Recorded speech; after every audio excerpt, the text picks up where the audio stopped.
болт, ағаш, гайка. Осылар бөлек мықты бекітілу керек.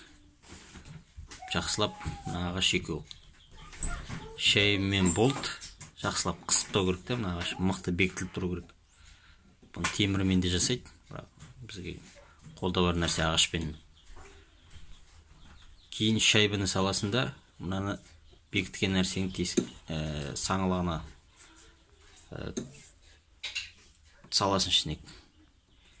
Кейін мына жақтан да шайбы саласын.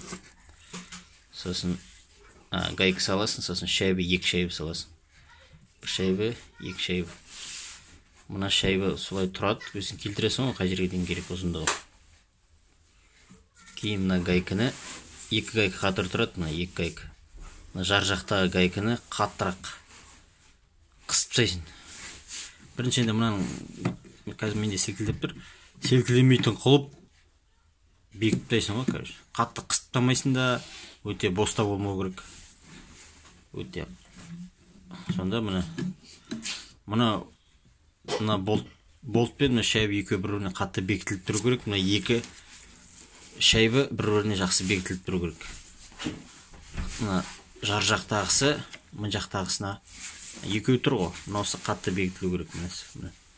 Осы мына жарға қарай қатты бекітілу керек. Сосын мынандай нәрсе люфт сияқты болмау керек. Мен қазір мына жерде алдым салынатын қылып істеген жоқпын негізі. Ол үшін поддон түгел ауыстыру керек те. Маған ол керек емес әзірше. Асығыс болды да. Сосын бірден алынбайды қылып бекіп тастадым. Мынаған деген кілт сыймайды көп. Мына екі ортаға біз қатты настройкасын келтірген кезде қатты бекітсем сыймайды. Сондықтан сәл бір люфтімен жасап жібердім. Мына музыканы айтып жүреміз. Бұдан да басқа нелері, нұсқалары болар. Осы білгеніміз осы, көргеніміз осы әйтеуір.